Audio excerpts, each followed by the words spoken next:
ਸਤਿ ਸ਼੍ਰੀ ਅਕਾਲ ਪੰਜਾਬ ਇਸ ਵੇਲੇ ਵੇਖ ਰਹੇ ਹੋ ਤੁਸੀਂ ਤੇ ਮੈਂ ਹਾਂ ਗਗਨਦੀਪ ਸਿੰਘ ਲੈ ਕੇ ਹਾਜ਼ਰ ਹਾਂ ਪੰਜਾਬ ਦੀਆਂ ਖਬਰਾਂ ਦਾ ਇੱਕ ਖਾਸ ਬੁਲੇਟਿਨ। ਸਭ ਤੋਂ ਪਹਿਲਾਂ ਰੁਕ ਕਰਾਂਗੇ ਪੰਜਾਬ ਦੀ ਸਭ ਤੋਂ ਵੱਡੀ ਖਬਰ ਦੇ ਵੱਲ। ਸ਼ੰਭੂ ਮੋਰਚੇ ਦੇ ਵਿੱਚ ਸ਼੍ਰੀ ਅਖੰਡ ਪਾਠ ਸਾਹਿਬ ਦਾ ਭੋਗ ਪਾਇਆ ਗਿਆ, ਜਿਸ ਦੇ ਦੌਰਾਨ ਸ਼੍ਰੀ ਅਖੰਡ ਪਾਠ ਸਾਹਿਬ ਦੇ ਭੋਗ ਸਮਾਗਮ ਦੇ ਵਿੱਚ ਸ਼ੰਭੂ ਮੋਰਚੇ ਦੇ ਉੱਤੇ ਪੰਜਾਬ ਦੀਆਂ ਕਈ ਸਿਆਸੀ ਧਿਰਾਂ ਦੇ ਆਗੂ ਪਹੁੰਚੇ ਨੇ, ਜਿੱਥੇ ਸੁਖਪਾਲ ਸਿੰਘ ਖਹਿਰਾ, ਪਰਮਿੰਦਰ ਸਿੰਘ ਢੀਂਡਸਾ ਵੀ ਹਾਜ਼ਰ ਰਹੇ ਨੇ ਅਤੇ ਉਹਨਾਂ ਦੇ ਵੱਲੋਂ ਇਸ ਮੌਕੇ ਦੇ ਉੱਤੇ ਪੰਜਾਬ ਦੀ ਨਵੀਂ ਸਿਆਸੀ ਰਾਹ ਵੇਖੀ ਜਾ ਰਹੀ ਹੈ। ਇਸ ਮੌਕੇ ਦੇ ਉੱਤੇ ਸੰਗਤਾਂ ਨੂੰ ਸੰਬੋਧਨ ਕਰਦਿਆਂ ਸੁਖਪਾਲ ਸਿੰਘ ਖਹਿਰਾ ਨੇ ਪੰਜਾਬ ਦੀ ਪੁਰਾਣੀ ਸਿਆਸਤ ਅਤੇ ਨਵੀਂ ਸਿਆਸਤ ਦੇ ਉੱਤੇ ਵੀ ਤੰਜ ਕੱਸੇ ਨੇ। ਜਦੋਂ ਦਾ ਇਹ ਕਿਸਾਨ ਜਥੇਬੰਦੀਆਂ ਨੇ ਸੰਘਰਸ਼ ਸ਼ੁਰੂ ਕੀਤਾ, ਇਹਦਾ ਲਗਭਗ 30,000 ਕਰੋੜ ਰੁਪਏ ਦਾ ਪੰਜਾਬ ਦੀ ਵਪਾਰ ਦਾ ਨੁਕਸਾਨ ਹੋ ਗਿਆ। ਪੰਜਾਬ ਦੇ ਵਿੱਚ ਅਗਰ ਕੋਲਾ ਨਾ ਆਇਆ, ਥਰਮਲ ਪਲਾਂਟ ਬੰਦ ਹੋ ਜਾਣਗੇ। ਉਲਟਾ ਸਾਡੇ ਤੇ ਹੀ ਪ੍ਰੈਸ਼ਰ ਬਣਾ ਦਿੱਤਾ ਵਾ। ਅਸੂਲਨ ਤਾਂ ਇਹ ਚਾਹੀਦਾ ਸੀਗਾ ਕਿ ਸਾਡੀ ਗੱਲ ਮੰਨਦੇ ਹੋ, ਸਾਡੀ ਗੱਲ।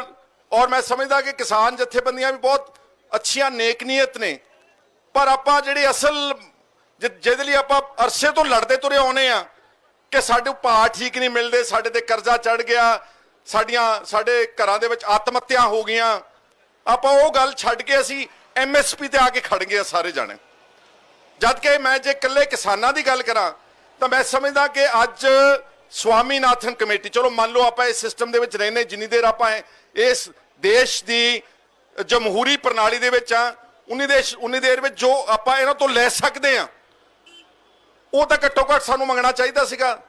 ਸਵਾਮੀਨਾਥਨ ਕਮੇਟੀ ਦੀ ਰਿਪੋਰਟ ਪਿਛਲੇ 8-9 ਸਾਲ ਤੋਂ ਦਿੱਲੀ ਦੇ ਦਫ਼ਤਰਾਂ ਵਿੱਚ ਧੂੜ ਚੱਟ ਰਹੀ ਆ, ਔਰ ਸਵਾਮੀਨਾਥਨ ਕਮੇਟੀ ਦੀ ਰਿਪੋਰਟ ਦੇ ਜਿੱਥੇ ਹੋਰ ਬਹੁਤ ਮੈਨੇ ਖੇਸ ਗੱਲਾਂ ਨੇ, ਰეკਮੈਂਡੇਸ਼ਨਸ ਆ, ਉਹਦੇ 'ਚ ਇੱਕ ਗੱਲ ਬਹੁਤ ਇੰਪੋਰਟੈਂਟ ਆ ਕਿ ਕਿਸਾਨਾਂ ਦੀਆਂ ਫਸਲਾਂ ਦੇ ਭਾਅ ਮਿਥਣ ਤੋਂ ਪਹਿਲਾਂ ਉਹਦੀ ਜਿਹੜੀ ਟੋਟਲ ਇਨਪੁਟ ਕਾਸਟ, ਜੋ ਲਾਗਤ ਹੈ, ਲਾਗਤ ਵਿੱਚ ਕਿਸਾਨ ਦੇ ਟੱਬਰ ਦੀ ਮਿਹਨਤ, ਉਸ ਕਿਸਾਨ ਦੇ ਟੱਬਰ ਦੀ ਹੈਲਥ ਇੰਸ਼ੋਰੈਂਸ, ਉਸ ਕਿਸਾਨ ਦੇ ਪਰਿਵਾਰ ਦੀਆਂ ਜੋ ਹੋਰ ਛੋਟੀਆਂ ਜੋ ਦੇਣਾ ਨੇ ਉਹਦੇ ਵਿੱਚ ਯੋਗਦਾਨ ਆ।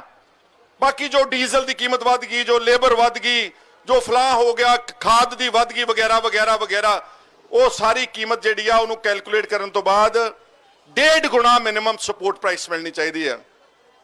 ਜੇ ਅੱਜ ਸਵਾਮੀਨਾਥਨ ਕਮੇਟੀ ਰਿਪੋਰਟ ਦੇ ਹਿਸਾਬ ਨਾਲ ਕਣਕ ਦਾ ਭਾਅ ਹੋਵੇ ਨਾ ਤੇ ਉਹ 7,000 ਰੁਪਏ ਕੁਇੰਟਲ ਚਾਹੀਦਾ ਵਾ। ਦਵਿੰਦਰ ਸ਼ਰਮਾ ਇੱਕ ਫਾਰਮ ਸਾਇੰਟਿਸਟ ਨੇ, ਰੋਜ਼ ਲੇਖ ਵੀ ਲਿਖਦੇ ਨੇ, ਪੰਜਾਬੀ ਅਖਬਾਰਾਂ 'ਚ ਵੀ ਆਉਂਦੇ ਨੇ, ਅੰਗਰੇਜ਼ੀ 'ਚ ਵੀ ਆਉਂਦੇ ਨੇ। ਉਹਨੇ ਕੈਲਕੂਲੇਟ ਕਰਕੇ ਜੋ ਦੱਸਿਆ ਕਿ 7,000 ਰੁਪਏ ਕੁਇੰਟਲ ਤੇ ਮਿਲਦਾ ਕਿੰਨਾ ਆਪਾਂ ਨੂੰ 1900-2000। ਜਦੋਂ ਤੋਂ ਖੇਤੀ ਆਰਡੀਨੈਂਸ ਆਉਂਦੇ ਨੇ, ਖੇਤੀ ਆਰਡੀਨੈਂਸਾਂ ਦੇ ਆਉਣ ਤੋਂ ਬਾਅਦ ਹੀ ਪੰਜਾਬ ਦੇ ਵਿੱਚ ਕਿਸਾਨੀ ਸੰਘਰਸ਼ ਦੀ ਸ਼ੁਰੂਆਤ ਹੁੰਦੀ ਹੈ। ਉਸ ਤੋਂ ਬਾਅਦ ਇਹ ਆਰਡੀਨੈਂਸ ਪਹਿਲਾਂ ਲੋਕ ਸਭਾ ਦੇ ਵਿੱਚ ਪਾਸ ਹੁੰਦੇ ਨੇ, ਫਿਰ ਰਾਜ ਸਭਾ ਦੇ ਵਿੱਚ ਵੀ ਇਹਨਾਂ ਨੂੰ ਪਾਸ ਕਰ ਦਿੱਤਾ ਜਾਂਦਾ ਤੇ ਉਸ ਤੋਂ ਬਾਅਦ ਦੇਸ਼ ਦੇ ਰਾਸ਼ਟਰਪਤੀ ਦੇ ਵੱਲੋਂ ਵੀ ਇਹਨਾਂ ਨੂੰ ਸਾਈਨ ਕਰਕੇ ਕਾਨੂੰਨਾਂ ਦੇ ਵਿੱਚ ਤਬਦੀਲ ਕਰ ਦਿੱਤਾ ਜਾਂਦਾ ਹੈ। ਤੇ ਇਸ ਦੇ ਨਾਲ ਹੀ ਕਿਸਾਨੀ ਸੰਘਰਸ਼ ਲਗਾਤਾਰ ਜਵਾਨ ਹੁੰਦਾ ਜਾਂਦਾ ਹੈ ਤੇ ਅੱਜ ਕਿਸਾਨੀ ਸੰਘਰਸ਼ ਪੂਰੇ ਸਿਖਰਾਂ ਦੇ ਉੱਤੇ ਹੈ। ਤਕਰੀਬਨ 80 ਦਿਨਾਂ ਦੇ ਕਰੀਬ ਦਾ ਸਮਾਂ ਹੋ ਚੁੱਕਿਆ ਜਦੋਂ ਤੋਂ ਕਿਸਾਨੀ ਸੰਘਰਸ਼ ਦੇ ਵਿੱਚ ਕਿਸਾਨ ਡਟੇ ਹੋਏ ਨੇ ਤੇ ਹੁਣ 26 ਨਵੰਬਰ ਦੇ ਉੱਤੇ ਪੂਰੇ ਦੇਸ਼ ਦੀਆਂ ਨਿਗਾਹਾਂ ਨੇ, ਕਿਉਂਕਿ 26 ਨਵੰਬਰ ਨੂੰ ਦੇਸ਼ ਦੀ ਰਾਜਧਾਨੀ ਦੇ ਵਿੱਚ ਕਿਸਾਨਾਂ ਨੇ ਜਾਣਾ ਹੈ ਤੇ ਆਪਣਾ ਪ੍ਰਦਰਸ਼ਨ ਰਾਜਧਾਨੀ ਦੇ ਵਿੱਚ ਬੈਠ ਕੇ ਜ਼ਾਹਰ ਕਰਨਗੇ। ਸੋ ਉਹਨਾਂ ਦੇ ਸੰਘਰਸ਼ ਨੂੰ ਲੈ ਕੇ ਕਿਸਾਨਾਂ ਦੇ ਵੱਲੋਂ ਪੂਰੀਆਂ ਤਿਆਰੀਆਂ ਕਰ ਲਈਆਂ ਗਈਆਂ ਨੇ ਤੇ ਹੁਣ ਸੁਰਿੰਦਰ ਡੱਲਾ ਹੁਣਾਂ ਤੋਂ ਜਾਣਾਂਗੇ ਕਿ ਆਖਿਰਕਾਰ 26 ਨਵੰਬਰ ਨੂੰ ਲੈ ਕੇ ਮੌਜੂਦਾ ਹਾਲਾਤ ਕੀ ਨੇ ਤੇ ਸਿਆਸਤ ਕਿਸ ਪਾਸੇ ਨੂੰ ਜਾ ਰਹੀ ਹੈ। ਦੇਖੋ, ਕਿਸਾਨ ਅੰਦੋਲਨ ਹੈ ਜਿਹੜਾ ਉਹ ਹਾਲੇ ਵੀ ਭਖਿਆ ਹੋਇਆ, ਔਰ ਜਿਹੜਾ ਟਵੀਟ ਵੀ ਆਇਆ ਅੱਜ ਰੇਲਵੇ ਦੀ ਮਿਨਿਸਟਰੀ ਦਾ, ਗਗਨ, ਜਿਵੇਂ ਤੁਸੀਂ ਦੱਸਿਆ ਕਿ ਕਿਸੇ ਵੀ ਵੇਲੇ ਹੁਣ ਯਾਤਰੀ ਗੱਡੀਆਂ ਵੀ ਸ਼ੁਰੂ ਹੋ ਸਕਦੀਆਂ ਨੇ, ਪੈਸੇਂਜਰ ਗੱਡੀਆਂ ਵੀ ਸ਼ੁਰੂ ਹੋ ਸਕਦੀਆਂ ਨੇ। ਚਲੋ, ਇਹਨਾਂ ਗੱਡੀਆਂ ਦਾ ਸ਼ੁਰੂ ਹੋਣਾ ਤਾਂ ਲਾਜ਼ਮੀ ਸੀ, ਔਰ ਇਹ ਪੰਜਾਬ ਦੇ ਕਿਸਾਨਾਂ ਨੇ ਕੁਰਬਾਨੀ ਕੀਤੀ ਹੈ ਆਪਣੇ ਅੰਦੋਲਨ 'ਚੋਂ 15 ਦਿਨ ਦਾ ਵਕਤ ਦੇ ਕੇ, ਤਾਂ ਕਿ ਪੰਜਾਬ ਦੇ ਉਦਯੋਗ ਕਾਰੋਬਾਰ ਨੇ ਜਿਹੜੇ ਉਹਨਾਂ ਦਾ ਵੀ ਜਿਹੜਾ ਵਕਤ ਹੈ ਉਹ ਸਰ ਸਕੇ, ਉਹਨਾਂ ਦੇ ਉਤਪਾਦਨ ਉਹਨਾਂ ਤੱਕ ਮਿਲ ਸਕਣ। ਬਹੁਤ ਸਾਰੇ ਕੰਟੇਨਰ ਫਸੇ ਪਏ ਸੀ, ਪਰ ਮੈਂ ਇਹ ਕਹਿਣਾ ਚਾਹੂੰਗਾ ਕਿ ਕੇਂਦਰ ਸਰਕਾਰ ਨੂੰ 26 ਤਰੀਕ ਤੋਂ ਪਹਿਲਾਂ ਅਗਰ ਕੇਂਦਰ ਸਰਕਾਰ ਸੱਦਾ ਮਾਰ ਲੇ ਦੂਜੇ ਦੌਰ ਦੀ ਗੱਲਬਾਤ ਦਾ, ਤੇ ਗੱਲ ਬੜੀ ਚੰਗੀ ਰਹਿਣੀ ਹੈ, ਕਿਉਂਕਿ ਦਿੱਲੀ ਦੇ ਵਿੱਚ ਹਾਲਾਤ ਕਾਫੀ ਤਿੱਖੇ ਹੋ ਰਹੇ ਨੇ। ਸਾਨੂੰ ਪਤਾ ਹੈ ਮਹਾਮਾਰੀ ਦੇ ਕੇਸ ਦਿੱਲੀ 'ਚ ਕਾਫੀ ਜ਼ਿਆਦਾ ਵੱਧ ਰਹੇ ਨੇ, ਔਰ 26 ਤੇ 27 ਨੂੰ ਤੈਅ ਕਰ ਲਿਆ ਪੰਜਾਬ ਦੇ ਕਿਸਾਨਾਂ ਨੇ। ਪਿੰਡਾਂ 'ਚ ਰਾਸ਼ਨ ਇਕੱਠਾ ਕੀਤਾ ਜਾ ਰਿਹਾ, ਟਰਾਲੀਆਂ 'ਚ, ਔਰ ਕੱਪੜੇ ਬੈਗਾਂ 'ਚ ਭਰ ਕੇ ਸਾਡੇ ਕਿਸਾਨ ਜਾਣ ਲਈ ਤਿਆਰ ਨੇ। ਸੋ ਅਜਿਹੀ ਸੂਰਤ 'ਚ ਬਹੁਤ ਜ਼ਿਆਦਾ ਸਾਵਧਾਨੀ ਸਾਡੇ ਕਿਸਾਨਾਂ ਨੂੰ ਵੀ ਵਰਤਣ ਦੀ ਲੋੜ ਪੈਣੀ ਹੈ। ਦੇਸ਼ ਭਰ ਤੋਂ ਕਿਸਾਨਾਂ ਨੇ ਆਉਣਾ, ਇਸ ਕਰਕੇ ਬਹੁਤ ਸਾਰੇ ਕਿਸਾਨਾਂ ਨੂੰ ਸਾਵਧਾਨੀ ਪੂਰਵਕ ਜਾਣਾ ਪੈਣਾ ਹੈ। ਮਾਸਕ ਲੈ ਕੇ ਜਾਣ ਨਾਲ ਔਰ ਜਿੱਥੋਂ ਤੱਕ ਹੋ ਸਕੇ ਉਹ ਬਾਹਰਲੇ ਲੋਕਾਂ ਦੇ ਸੰਪਰਕ 'ਚ ਨਾ ਆਉਣ, ਹਰੇਕ ਕਿਸੇ ਤੋਂ ਥੋੜ੍ਹੀ ਜਿਹੀ ਦੂਰੀ ਵੀ ਬਣਾ ਕੇ ਰੱਖਣ। ਸੋ ਸੁਰੱਖਿਆ ਬਹੁਤ ਜ਼ਰੂਰੀ ਹੋ ਜਾਣੀ ਹੈ ਅਜਿਹੇ ਵਕਤ 'ਤੇ ਜਦੋਂ ਮਹਾਮਾਰੀ ਦਿੱਲੀ ਦੇ ਵਿੱਚ ਹੈ। ਸੋ ਬੜਾ ਜ਼ਰੂਰੀ ਹੈ ਦਿੱਲੀ ਦੀ ਸਰਕਾਰ ਲਈ ਵੀ, ਕਿਉਂਕਿ ਕੱਲ੍ਹ ਭਗਵੰਤ ਮਾਨ ਕਹਿੰਦੇ ਸੀ ਕਿ ਅਸੀਂ ਉਹਨਾਂ ਦਾ ਸਵਾਗਤ ਕਰਾਂਗੇ। ਸੋ ਇਕੱਲੇ ਸਵਾਗਤ ਨਾਲ ਗੱਲ ਨਹੀਂ ਬਣਨੀ, ਦਿੱਲੀ ਦੀ ਸਰਕਾਰ ਨੂੰ ਵੀ ਚਾਹੀਦਾ ਹੈ ਕਿ ਉਹਨਾਂ ਨੂੰ ਆਉਂਦਿਆਂ ਨੂੰ ਹੀ ਮਾਸਕ ਦਿੱਤੇ ਜਾਣ। ਹਰ ਕਿਸਾਨ ਕੋਲੇ ਮਾਸਕ ਸਰਕਾਰੀ ਤੌਰ 'ਤੇ ਅਗਰ ਉਪਲਬਧ ਕਰਾ ਦਿੱਤਾ ਜਾਵੇ ਤਾਂ ਬੜੀ ਚੰਗੀ ਗੱਲ ਹੋਏਗੀ। ਪਰ ਇਹਨਾਂ ਸਾਰਿਆਂ ਨਾਲੋਂ ਚੰਗੀ ਗੱਲ ਇਹ ਹੋਏਗੀ ਕਿ ਜੇ ਸਰਕਾਰ ਪਹਿਲਾਂ ਹੀ ਕੋਈ ਵੱਡਾ ਐਲਾਨ ਕਰਕੇ ਹਾਂ ਪੱਖੀ ਐਲਾਨ ਕਰੇ ਤਾਂ ਕਿ ਕਿਸਾਨਾਂ ਨਾਲ ਜਿਹੜੀ ਗੱਲਬਾਤ ਹੈ ਪਹਿਲੇ ਦੌਰ ਦੀ, ਉਸ ਤੋਂ ਬਾਅਦ ਨਤੀਜਾ ਕੀ ਨਿਕਲਿਆ ਸਰਕਾਰ ਨੇ ਹਜੇ ਤੱਕ ਕੋਈ ਰਿਸਪੌਂਸ ਨਹੀਂ ਦਿੱਤਾ, ਕੁਝ ਦੱਸਿਆ ਨਹੀਂ। ਸੋ ਸਰਕਾਰ ਨੂੰ ਚਾਹੀਦਾ ਹਰ ਰੋਜ਼ ਵੱਖ-ਵੱਖ ਮੁੱਦਿਆਂ ਤੇ ਪ੍ਰੈਸ ਕਾਨਫਰੰਸ ਕੀਤੀ ਜਾਂਦੀ ਹੈ, ਸਰਕਾਰ ਇੱਕ ਪ੍ਰੈਸ ਕਾਨਫਰੰਸ ਕਰਕੇ ਕਿਸਾਨਾਂ ਨੂੰ ਸੰਬੋਧਨ ਹੋਵੇ, ਦੱਸੇ ਕਿ ਪਹਿਲੀ ਮੀਟਿੰਗ ਦੇ ਵਿੱਚ ਅਸੀਂ ਇਸ ਨਤੀਜੇ ਤੇ ਪਹੁੰਚੇ ਹਾਂ, ਹੁਣ ਅਸੀਂ ਅਗਲੇ ਦੌਰ ਦੀ ਗੱਲਬਾਤ ਹੈ ਜਿਹੜੀ ਕਰਨੀ ਚਾਹੁੰਦੇ ਹਾਂ। ਮੈਨੂੰ ਲੱਗਦਾ ਕੇਂਦਰ ਦੀ ਸਰਕਾਰ ਨੂੰ ਖੁਦ ਪਹਿਲ ਕਰ ਦੇਣੀ ਚਾਹੀਦੀ ਹੈ। ਪਰ ਪੰਜਾਬ ਦੇ ਕਿਸਾਨਾਂ ਦਾ ਜਿਹੜਾ ਅੰਦੋਲਨ ਹੈ ਉਹ ਬੜੀ ਮਜ਼ਬੂਤੀ ਨਾਲ ਇਸ ਵਕਤ ਡਟਿਆ ਹੋਇਆ ਜੋ ਮੈਂ ਦੇਖ ਰਿਹਾ। ਮੈਂ ਵੀ ਸਮਰਥਨ ਕਰਦਾ ਕਿਸਾਨਾਂ ਦੇ ਅੰਦੋਲਨ ਦਾ, ਪਰ ਹਮੇਸ਼ਾ ਹੀ ਕਿਸਾਨਾਂ ਨੇ ਸ਼ਾਂਤੀਪੂਰਵਕ ਅੰਦੋਲਨ ਕੀਤਾ, ਮੈਂ ਸਮਰਥਨ ਕਰਦਾ। ਪਰ ਇਹ ਵੀ ਅਪੀਲ ਕਰਦਾ ਕਿ ਸਾਰੇ ਕਿਸਾਨ ਮਾਸਕ ਲੈ ਕੇ ਜਾਣ, ਆਪਣੀ ਸੁਰੱਖਿਆ ਦਾ ਉਹ ਬਹੁਤ ਖਿਆਲ ਰੱਖਣ। ਪਿਛਲੇ ਲੰਬੇ ਸਮੇਂ ਤੋਂ ਪੰਜਾਬ ਦੇ ਵਿੱਚ ਰੇਲਾਂ ਨਾ ਚੱਲਣ ਦਾ ਰੇੜਕਾ ਆਖਿਰਕਾਰ ਖਤਮ ਹੁੰਦਾ ਨਜ਼ਰ ਆ ਰਿਹਾ। ਇਸ ਰੇੜਕੇ ਦੇ ਵਿੱਚ ਲਗਾਤਾਰ ਮੰਗ ਸੀ ਕਿ ਪੰਜਾਬ ਦੇ ਵਿੱਚ ਰੇਲ ਸੇਵਾ ਬਹਾਲ ਕੀਤੀ ਜਾਵੇ, ਜਿਸ ਨਾਲ ਪੰਜਾਬ ਦੇ ਅਰਥਚਾਰੇ ਨੂੰ ਹੁਣ ਤੱਕ ਪੈ ਚੁੱਕੇ 30,000 ਕਰੋੜ ਤੋਂ ਵੱਧ ਦੇ ਘਾਟੇ ਨੂੰ ਹੋਰ ਨਾ ਵਧਣ ਦਿੱਤਾ ਜਾ ਸਕੇ, ਜਿਸ ਦੇ ਉੱਤੇ ਬੀਤੇ ਦਿਨੀ ਪੰਜਾਬ ਭਵਨ ਦੇ ਵਿੱਚ ਪੰਜਾਬ ਦੇ ਮੁੱਖ ਮੰਤਰੀ ਕੈਪਟਨ ਅਮਰਿੰਦਰ ਸਿੰਘ ਨੇ ਕਿਸਾਨ ਜਥੇਬੰਦੀਆਂ ਦੇ ਨਾਲ ਬੈਠਕ ਕੀਤੀ ਸੀ। ਉੱਥੇ ਹੀ ਕਿਸਾਨ ਜਥੇਬੰਦੀਆਂ ਨੇ ਇਸ ਮੀਟਿੰਗ ਦੇ ਦੌਰਾਨ 15 ਦਿਨ ਦੇ ਲਈ ਰੇਲਾਂ ਨੂੰ ਆਉਣ ਦੀ ਇਜਾਜ਼ਤ ਦਿੱਤੀ ਹੈ। 10 ਦਸੰਬਰ ਤੱਕ ਦੀ ਇਜਾਜ਼ਤ ਹੈ ਤੇ 23 ਤਰੀਕ ਭਾਵ ਕਿ ਅੱਜ ਸ਼ਾਮ ਤੋਂ ਇਹ ਰੇਲਾਂ ਨੂੰ ਹਰੀ ਝੰਡੀ ਜਿਹੜੀਆਂ ਕਿਸਾਨ ਜਥੇਬੰਦੀਆਂ ਦੇ ਵੱਲੋਂ ਦਿੱਤੀ ਗਈ ਹੈ, ਜਿਸ ਤੇ ਕਿਸਾਨ ਜਥੇਬੰਦੀਆਂ ਦਾ ਕਹਿਣਾ ਸੀ ਕਿ ਉਹ 10 ਦਸੰਬਰ ਤੱਕ ਦੇ ਲਈ ਰੇਲਵੇ ਪਟੜੀਆਂ, ਰੇਲਵੇ ਸਟੇਸ਼ਨਾਂ ਅਤੇ ਨਾਲ ਹੀ ਰੇਲਵੇ ਸੰਪੱਤੀ ਨੂੰ ਖਾਲੀ ਕਰ ਦੇਣਗੇ, ਜਿਸ ਦੇ ਨਾਲ ਉਹਨਾਂ ਨੇ ਰੇਲਵੇ ਵਿਭਾਗ ਨੂੰ ਮਾਲ ਗੱਡੀਆਂ ਦੇ ਨਾਲ ਯਾਤਰੀ ਗੱਡੀਆਂ ਨੂੰ ਚਲਾਉਣ ਦੀ ਇਜਾਜ਼ਤ ਦਿੱਤੀ ਸੀ। ਹੁਣ ਇਸ ਦੇ ਉੱਤੇ ਭਾਰਤੀ ਰੇਲਵੇ ਨੇ ਟਵੀਟ ਕਰਕੇ ਜਾਣਕਾਰੀ ਦਿੱਤੀ ਹੈ। ਭਾਰਤੀ ਰੇਲਵੇ ਨੇ ਕਿਹਾ ਹੈ ਕਿ ਪੰਜਾਬ ਦੇ ਵਿੱਚ ਰੇਲਾਂ ਨੂੰ ਜਿਹੜੀ ਇਜਾਜ਼ਤ ਮਿਲੀ ਹੈ ਉਸ ਤੋਂ ਬਾਅਦ ਹੁਣ ਇੰਸਪੈਕਸ਼ਨ ਹੋਵੇਗੀ, ਭਾਵ ਕਿ ਰੇਲਾਂ ਦੀ ਸਾਰੀ ਪਟੜੀਆਂ ਠੀਕ ਨੇ, ਉਸ ਦੇ ਸਬੰਧ ਦੇ ਵਿੱਚ ਸਾਰੀ ਜਾਂਚ ਪੜਤਾਲ ਹੋਣ ਤੋਂ ਬਾਅਦ ਦੁਬਾਰਾ ਰੇਲ ਸੇਵਾ ਬਹਾਲ ਹੋ ਜਾਵੇਗੀ। ਟਵੀਟ ਤੁਹਾਡੀਆਂ ਟੀਵੀ ਸਕਰੀਨਾਂ ਦੇ ਉੱਤੇ ਤੁਹਾਨੂੰ ਨਜ਼ਰ ਆ ਰਿਹਾ ਹੋਣਾ, ਜਿਸ ਟਵੀਟ ਦੇ ਵਿੱਚ ਭਾਰਤੀ ਰੇਲਵੇ ਨੇ ਸਾਫ਼ ਕੀਤਾ ਹੈ ਕਿ ਕੁਝ ਹੀ ਦਿਨਾਂ ਦੇ ਵਿੱਚ ਫਿਰ ਤੋਂ ਜਿਹੜੀ ਰੇਲਵੇ ਆ ਉਹ ਪੰਜਾਬ ਦੇ ਵਿੱਚ ਦੌੜੇਗੀ ਅਤੇ ਇੰਸਪੈਕਸ਼ਨ ਹੋਣ ਤੋਂ ਬਾਅਦ ਸਾਰੀਆਂ ਰੇਲਵੇ ਪਟੜੀਆਂ ਦੀ ਜੋ ਜਾਂਚ ਪੜਤਾਲ ਕਾਇਦਾ ਕਾਨੂੰਨ ਹੈ ਇੰਡੀਅਨ ਰੇਲਵੇ ਦਾ ਕਿ ਜੇਕਰ ਥੋੜੇ ਸਮੇਂ ਦੇ ਲਈ ਰੇਲਵੇ ਲਾਈਨਾਂ ਬੰਦ ਰਹਿੰਦੀਆਂ ਨੇ, ਉਹਨਾਂ ਦੇ ਉੱਤੇ ਨਹੀਂ ਕੋਈ ਰੇਲ ਚੱਲਦੀ, ਤਾਂ ਉਸ ਤੋਂ ਬਾਅਦ ਦੁਬਾਰਾ ਰੇਲ ਸੇਵਾ ਚਲਾਉਣ ਤੋਂ ਪਹਿਲਾਂ ਇੱਕ ਸਰਚ ਟ੍ਰੇਨ ਚਲਾਈ ਜਾਂਦੀ ਹੈ, ਜਿਸ ਦੇ ਨਾਲ ਰੇਲਵੇ ਪਟੜੀਆਂ ਦਾ ਜਾਇਜ਼ਾ ਲਿਆ ਜਾਂਦਾ ਹੈ, ਕਿਸੇ ਕਿਸਮ ਦੀ ਦਿੱਕਤ ਨਾ ਹੋਵੇ, ਉਸ ਤੋਂ ਬਾਅਦ ਹੀ ਇਸ ਰੇਲ ਸੇਵਾ ਨੂੰ ਬਹਾਲ ਕੀਤਾ ਜਾਂਦਾ ਹੈ।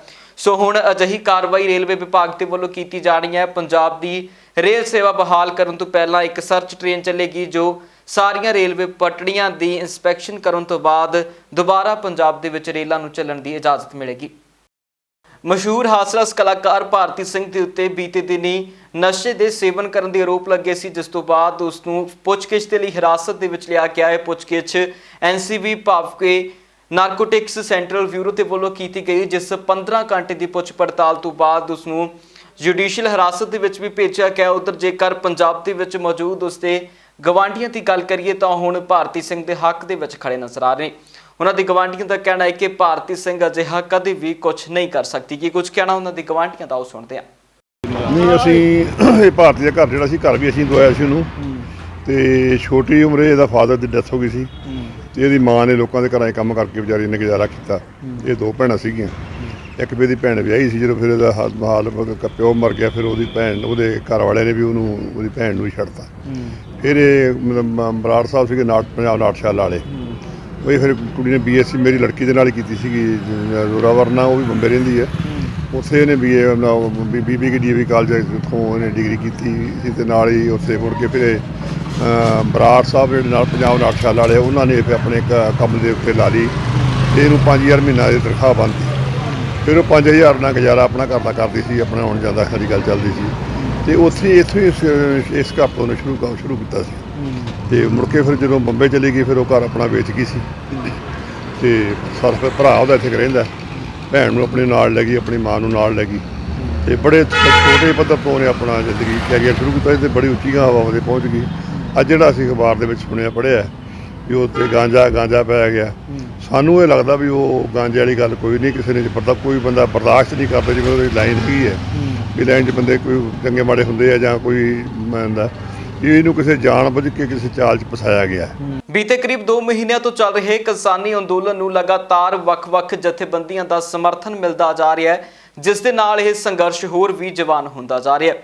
ਇਸ ਸੰਘਰਸ਼ ਨੂੰ ਹੁਣ ਦੇਸ਼ ਦੀ ਰਾਖੀ ਕਰ ਚੁੱਕੇ ਸਾਬਕਾ ਫੌਜੀਆਂ ਦਾ ਵੀ ਸਮਰਥਨ ਮਿਲ ਚੁੱਕਿਆ ਹੈ। ਸਾਬਕਾ ਫੌਜੀਆਂ ਦਾ ਕਹਿਣਾ ਹੈ ਕਿ ਉਹ ਤਨ ਮਨ ਅਤੇ ਧਨ ਦੇ ਨਾਲ ਹਰ ਤਰ੍ਹਾਂ ਇਸ ਕਿਸਾਨੀ ਸੰਘਰਸ਼ ਦਾ ਹਿੱਸਾ ਬਣ ਗਏ ਅਤੇ 26 ਤਰੀਕ ਨੂੰ ਦਿੱਲੀ ਚਲੋ ਦੇ ਨਾਅਰੇ ਦੇ ਵਿੱਚ ਵੀ ਉਹ ਮੋਢੇ ਨਾਲ ਮੋਢਾ ਜੋੜ ਕੇ ਕਿਸਾਨ ਜਥੇਬੰਦੀਆਂ ਦੇ ਨਾਲ ਦਿੱਲੀ ਪਹੁੰਚਣਗੇ। ਅੱਜ ਸਾਡੀ ਲੜਾਈ ਦੇ ਵਿੱਚ ਸਾਡੇ ਭਰਾ ਫੌਜੀ ਭਰਾ ਵੱਡੀ ਗਿਣਤੀ ਸ਼ਾਮਲ ਹੋਇਆ ਤੇ ਅਸੀਂ ਬਹੁਤ ਇੱਕ ਮਾਰਕ ਹੈ ਇਹ ਪੂਰੇ ਦੇਸ਼ ਵਾਸਤੇ, ਇਕੱਲੇ ਪੰਜਾਬ ਵਾਸਤੇ ਨਹੀਂ ਕਿ ਅਸੀਂ ਇਕੱਠੇ ਹੋਏ ਆ, ਸਾਡੇ ਨਾਲ ਹੋਰ ਲੋਕ ਇਕੱਠੇ ਹੋਏ ਆ, ਬਾਕੀ ਜਨਤਾ ਵੀ ਇਕੱਠੀ ਹੋਈ ਹੈ। ਅਸੀਂ 15 ਦਿਨ ਵਾਸਤੇ ਇਹ ਗੱਡੀਆਂ ਤੋਂ ਇਹ ਘੋਲ ਪੋਸਟਪੋਨ ਕਰਨ ਦਾ ਫੈਸਲਾ ਕੀਤਾ, ਵਾਪਸ ਲੈਣ ਦਾ ਫੈਸਲਾ ਨਹੀਂ ਕੀਤਾ। ਇਹ ਮੇਰਾ ਇਕੱਲੇ ਦਾ ਨਹੀਂ ਹੈ, ਇਹ ਸਾਡੀਆਂ ਸਾਰੀਆਂ ਬਰਨਾਲਾ ਪੰਜਾਬ ਇੰਡੀਆ ਲੈਵਲ ਤੇ ਸੰਘਰਸ਼ ਚਲਾ ਰਹੇ ਹਾਂ। ਜਿਹੜਾ ਵਿਪਨ ਰਾਵਤ ਨੇ ਇਹ ਪ੍ਰਪੋਜ਼ਲ ਦਿੱਤਾ ਹੈ, ਇਹ ਸਾਡੇ ਸਾਰਿਆਂ ਦੇ ਖਿਲਾਫ ਹੈ। ਅਸੀਂ ਇਹ ਸੰਘਰਸ਼ ਕਰਾਂਗੇ ਤੇ ਆਪਣੇ ਹੱਕ ਲੈ ਕੇ ਰਹਾਂਗੇ। ਇਹ ਜਿਹੜਾ ਪ੍ਰਪੋਜ਼ਲ ਹੈ ਇਹਨੂੰ ਲਾਗੂ ਨਹੀਂ ਹੋਣ ਦੇਵਾਂਗੇ। ਬਹੁਤ ਸੋਹਣਾ ਸਮਰਥਨ ਹੈ, ਕਿਸਾਨ ਜਥੇਬੰਦੀਆਂ ਸਾਡੇ ਨਾਲ ਨੇ ਤੇ ਅਸੀਂ ਕਿਸਾਨ ਜਥੇਬੰਦੀਆਂ ਦੇ ਨਾਲ ਹਾਂ। ਅਸੀਂ ਮਿਊਚੁਅਲ ਸਪੋਰਟ ਨਾਲ ਚੱਲਾਂਗੇ। ਅਸੀਂ ਕਿਸਾਨਾਂ ਦੇ ਪੁੱਤਾਂ, ਬਾਅਦ ਚ ਸਾਬਕਾ ਸੈਨਿਕਾਂ, ਪਹਿਲਾਂ ਅਸੀਂ ਕਿਸਾਨਾਂ ਨਾਲ ਰਿਲੇਟਡ ਆ, ਕਿਸਾਨਾਂ ਦੇ ਪੁੱਤਰਾਂ। ਅਸੀਂ ਇਹਨਾਂ ਦੇ ਮੋਢੇ ਨਾਲ ਮੋਢਾ ਜੋੜ ਕੇ ਚੱਲਾਂਗੇ। ਉਹ ਇਹਨਾਂ ਦਾ ਵੀ ਸਾਨੂੰ ਪੁਰਜੋਰ ਸਮਰਥਨ ਹੈ। ਬਿਲਕੁਲ ਅਸੀਂ ਇਹਨਾਂ ਦੇ ਪਰਿਵਾਰ ਹਾਂ, ਇਹਨਾਂ ਚੋਂ ਨਿਕਲ ਕੇ ਗਏ ਹੋਏ ਹਾਂ। ਕੀ ਹੋ ਗਿਆ, ਅਸੀਂ ਫੌਜ ਦੀ ਨੌਕਰੀ ਕਰਿਆ ਹੈ, ਅਸੀਂ ਖੇਤੀ ਕਰਦੇ ਗਏ ਹਾਂ। ਮੈਂ ਵੀ ਕਿਸਾਨ ਪਰਿਵਾਰ ਦਾ ਪੁੱਤਰ ਹਾਂ, ਕਿਸਾਨ ਦਾ, ਤੇ ਅਸੀਂ 18 ਸਾਲ ਤੱਕ ਮੈਂ ਵੀ ਖੇਤੀ ਕਰਵਾਈ ਆ। ਉਸ ਤੋਂ ਬਾਅਦ ਪੈਨਸ਼ਨ ਆ ਕੇ ਵੀ ਖੇਤੀ ਕੀਤੀ ਆ। ਅਸੀਂ ਕਿਸਾਨ ਆ, ਕਿਸਾਨਾਂ ਦੇ ਪੁੱਤਰ, ਕਿਸਾਨਾਂ ਦੇ ਨਾਲ ਆ। ਅੱਜ 300 ਪਰਿਵਾਰ ਅਸੀਂ ਇੱਥੇ ਕਿਸਾਨਾਂ ਦੇ ਸਮਰਥਨ 'ਚ ਪਹੁੰਚੇ ਹਾਂ ਤੇ ਆਪਣਾ ਐਜੀਟੇਸ਼ਨ ਜਿਹੜਾ ਅਪੋਜ਼ ਕਰਦੇ ਹਾਂ ਅਸੀਂ ਉਸ ਆਰਡੀਨੈਂਸ ਨੂੰ, ਉਸ ਪ੍ਰਪੋਜ਼ਲ ਨੂੰ ਜਿਹੜਾ ਵਿਪਨ ਰਾਵਤ ਨੇ ਲਾਗੂ ਕੀਤਾ, ਜਿਹੜਾ ਡਿਫੈਂਸ ਮੰਤਰੀ ਨੂੰ ਦਿੱਤਾ, ਅਸੀਂ ਉਹਦਾ ਪੁਰਜ਼ੋਰ ਵਿਰੋਧ ਕਰਦੇ ਹਾਂ। ਉਧਰ ਬੀਤੇ ਲੰਮੇ ਸਮੇਂ ਤੋਂ ਚੱਲ ਰਹੇ ਇਸ ਕਿਸਾਨੀ ਅੰਦੋਲਨ ਦੇ ਵਿੱਚ ਇੱਕ ਪਾਸੇ ਜਿੱਥੇ ਕਿਸਾਨਾਂ ਨੇ ਘਰਾਂ ਤੋਂ ਬਾਹਰ ਰਹਿ ਕੇ ਰਾਤਾਂ ਕੱਟੀਆਂ ਨੇ ਤੇ ਇਸ ਅੰਦੋਲਨ ਦੇ ਦੌਰਾਨ ਕਈ ਕਿਸਾਨਾਂ ਨੂੰ ਆਪਣੀ ਜਾਨ ਵੀ ਗਵਾਉਣੀ ਪਈ ਹੈ, ਜਿਸ ਦੇ ਚੱਲਦਿਆਂ ਕਿਸਾਨ ਜਥੇਬੰਦੀਆਂ ਦੇ ਵੱਲੋਂ ਜਾਨ ਗਵਾ ਚੁੱਕੇ ਕਿਸਾਨਾਂ ਦੇ ਲਈ ਮੁਆਵਜ਼ੇ ਦੀ ਮੰਗ ਕੀਤੀ ਜਾ ਰਹੀ ਹੈ। ਅਜਿਹਾ ਹੀ ਕੁਝ ਖੰਨਾ ਤੋਂ ਵੀ ਸਾਹਮਣੇ ਆਇਆ, ਜਿੱਥੇ ਖੰਨਾ ਦੇ ਵਿੱਚ ਪ੍ਰਦਰਸ਼ਨ ਦੇ ਦੌਰਾਨ ਜਾਨ ਗਵਾ ਚੁੱਕੇ ਕਿਸਾਨ ਦੇ ਲਈ ਮੁਆਵਜ਼ੇ ਦੀ ਮੰਗ ਕੀਤੀ ਜਾ ਰਹੀ ਹੈ। ਅਸੀਂ ਜਿਹੜੀ ਇਹ ਭੁੱਖ ਹੜਤਾਲ ਕੱਲ੍ਹ ਤੋਂ ਸਟਾਰਟ ਕਰੀ ਆ, ਅਸੀਂ ਇਹ ਪੰਜਾਬ 'ਚ ਪਹਿਲਾ ਨੰਬਰ ਲਿਆ। ਅਸੀਂ ਜਦੋਂ ਅਸੀਂ ਦਿੱਲੀ ਜਾਵਾਂਗੇ ਤਾਂ ਅਸੀਂ ਆਪਣੇ ਵਰਕਰਾਂ ਦੀ ਇੱਥੇ ਡਿਊਟੀ ਲਾ ਕੇ ਜਾਵਾਂਗੇ। ਇਹ ਭੁੱਖ ਹੜਤਾਲ ਇੱਦਾਂ ਹੀ ਚੱਲਦੀ ਰਹੂਗੀ। ਉਹਦੀ ਬਾਅਦ ਜਦੋਂ ਕੋਈ ਪ੍ਰੋਗਰਾਮ ਸਾਨੂੰ ਜਥੇਬੰਦੀਆਂ ਹੋਰ ਦੇਣਗੀਆਂ, ਉਹ ਵੀ ਅਸੀਂ ਉਸੇ ਸੰਘਰਸ਼ ਨੂੰ ਤੇਜ਼ ਕਰਾਂਗੇ। ਜੇ ਮੋਦੀ ਸਰਕਾਰ ਨਹੀਂ ਮੰਨਦੀ, ਸਾਡੇ ਪ੍ਰਧਾਨ ਜੀ ਨੇ ਕਿਹਾ ਸਾਨੂੰ ਸੱਤਿਆਗ੍ਰਹਿ ਕਰਨ ਲਈ ਭੁੱਖ ਹੜਤਾਲ ਕਰਨੀ ਪਈ, ਭਾਵੇਂ ਸਾਨੂੰ ਇੱਥੇ ਮਰਨ ਤੇ ਵੀ ਬੈਠਣਾ ਪਵੇ, ਉਹ ਬੈਠਾਂਗੇ।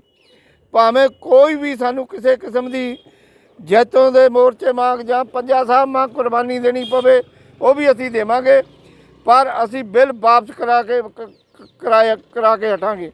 ਅਸੀਂ ਇਹ 'ਚ ਕੋਈ ਅਮੈਂਡਮੈਂਟ ਨਹੀਂ ਕਰਨੀ, ਅਸੀਂ ਇਹ ਬਿੱਲ ਵਾਪਸ ਕਰਾਉਣੇ ਨੇ। ਜੋ ਸਾਡੀ ਭੁੱਖ ਹੜਤਾਲ ਕੱਲ੍ਹ ਤੋਂ ਚਾਲੂ ਹੋਈ ਆ, ਉਹਦਾ ਜੋ ਸਾਡੇ ਮਨਾਂ ਦੇ ਵਿੱਚ ਦੁੱਖ ਆ, ਜੋ ਮੋਦੀ ਸਰਕਾਰ ਨੇ 3 ਕਾਲੇ ਕਾਨੂੰਨ ਲਿਆਂਦੇ ਆ ਖੇਤੀ ਤੇ, ਉਹਦੇ ਰੋਸ ਦੇ ਵਿੱਚ ਅਸੀਂ ਕੱਲ੍ਹ ਤੋਂ ਭੁੱਖ ਹੜਤਾਲ ਸ਼ੁਰੂ ਕੀਤੀ ਆ। ਇਹ ਅਸੀਂ ਅਣਮਿੱਥੇ ਟਾਈਮ ਲਈ ਭੁੱਖ ਹੜਤਾਲ ਸ਼ੁਰੂ ਕੀਤੀ ਆ। ਤੇ ਦਿੱਲੀ ਜਾਣ ਦਾ ਕੀ ਪ੍ਰੋਗਰਾਮ ਲਿਖਿਆ? ਦਿੱਲੀ ਜਾਣ ਦਾ ਪ੍ਰੋਗਰਾਮ ਜਿਵੇਂ ਸਾਡੀਆਂ 30-31 ਜਥੇਬੰਦੀਆਂ ਨੇ ਪ੍ਰੋਗਰਾਮ ਲਿਖਿਆ ਵੀ ਆਪਣਾ ਸਮਾਨ, ਟਰੈਕਟਰ ਟਰੈਲੀਆਂ, ਚਾਹੇ ਬੱਸਾਂ ਚਾਹੇ ਕਾਰਾਂ, ਸਾਰਾ ਰਾਸ਼ਨ ਪਾਣੀ ਆਪਣਾ ਇਕੱਠਾ ਕਰ ਲਓ। ਆਪਣੇ ਪੱਕੇ ਡੇਰੇ ਦਿੱਲੀ ਲੱਗਣੇ ਆ। ਇਹ ਨਹੀਂ ਹੈਗਾ 1 ਦਿਨ ਦਾ ਕੰਮ ਜਾਂ 10 ਦਿਨ ਦਾ ਕੰਮ। ਇਹ ਆਪਾਂ ਨੂੰ 5-4 ਮਹੀਨੇ, 2 ਮਹੀਨੇ, 3 ਮਹੀਨੇ ਲੱਗ ਸਕਦੇ ਆ। ਭਾਰਤ ਹੋਵੇ ਜਾਂ ਪਾਕਿਸਤਾਨ ਹੋਵੇ, ਦੋਹਾਂ ਦੇਸ਼ਾਂ ਦੀਆਂ ਜੇਲ੍ਹਾਂ ਦੇ ਵਿੱਚ ਅਜਿਹੇ ਲੋਕ ਵੀ ਬੰਦ ਨੇ ਜੋ ਬਿਨਾਂ ਪਰਮਿਸ਼ਨ ਤੋਂ ਦੂਸਰੇ ਦੇਸ਼ਾਂ ਦੇ ਵਿੱਚ ਦਾਖਲ ਹੋ ਜਾਂਦੇ ਨੇ ਤੇ ਉਸ ਤੋਂ ਬਾਅਦ ਇਹਨਾਂ ਨੂੰ ਜੇਲ੍ਹ ਦਾ ਸਾਹਮਣਾ ਕਰਨਾ ਪੈਂਦਾ। ਬੀਤੇ ਦਿਨੀ ਪਾਕਿਸਤਾਨ ਦੇ ਵਿੱਚੋਂ ਵੀ ਭਾਰਤੀ ਨਾਗਰਿਕ ਨੂੰ ਛੱਡਿਆ ਗਿਆ ਜੋ 9 ਸਾਲਾਂ ਤੋਂ ਬਾਅਦ ਪਾਕਿਸਤਾਨ ਦੀ ਜੇਲ੍ਹ ਦੇ ਵਿੱਚੋਂ ਰਿਹਾ ਹੋ ਕੇ ਵਾਪਸ ਵਤਨ ਪਰਤੀ ਆਇਆ ਤੇ ਇਸ ਮੌਕੇ ਤੇ ਉਸਨੇ ਦੇਸ਼ ਦੀ ਮਿੱਟੀ ਨੂੰ ਵੀ ਚੁੰਮਿਆ ਤੇ ਉਸਨੇ ਕਿਹਾ ਕਿ ਦੇਸ਼ ਦੇ ਵਿੱਚ ਵਾਪਸ ਆਉਣ ਦੇ ਉੱਤੇ ਉਸ ਨੂੰ ਖੁਸ਼ੀ ਹੈ। पापा जी लेने के लिए आए, चाचा जी भी लेने के आए। मुझे बहुत महसूस हो रहा है कि मैं अच्छी तरह से पहुंच जाऊंगा घर। कितनी देर पाकिस्तान जेल में रहे थे? 9 साल पूरी हो गई। क्यों चले गए थे पाकिस्तान? वो मेरे बॉर्डर क्रॉस गलती से हो गया, वो बॉर्डर पे पहुंच गया, बाका बॉर्डर पार करके मैं पहुंच गया था, इसलिए चला गया। लड़कर गए थे घर से? नहीं, लड़के नहीं, मैं पूछ के गया था कि दिल्ली में काम करके आ जाएंगे, फिर घूम फिर के आ जाएंगे, फिर आ जाएंगे हम। सोनू सिंह मेरे बेटे का नाम है। कई साल पूर्व, करीब 10 साल पूर्व घर से निकल गया था, दिमाग डिस्टर्ब था, इसलिए वो पाकिस्तान जेल में फिर मालूम चला अधिकारियों द्वारा इसी साल के पाकिस्तान जेल में बंद है। अब पाकिस्तान जेल से वो निकल करके ਰਿਹਾ ਹੋ ਕਰਕੇ ਆ ਗਿਆ ਹੈ ਅੰਮ੍ਰਿਤਸਰ। ਪੰਜਾਬ ਇਸ ਵੇਲੇ ਦੇ ਵਿੱਚ ਫਿਲਹਾਲ ਦੇ ਲਈ ਇੰਨਾ ਹੀ, ਫਿਰ ਮੁੜ ਹਾਜ਼ਰ ਹੋਵਾਂਗੇ ਨਵੀਆਂ ਤੇ ਤਾਜ਼ਾ ਅਪਡੇਟਸ ਦੇ ਨਾਲ। ਤਦ ਤੱਕ ਲਈ ਮੈਨੂੰ ਦਿਓ ਇਜਾਜ਼ਤ। ਧੰਨਵਾਦ।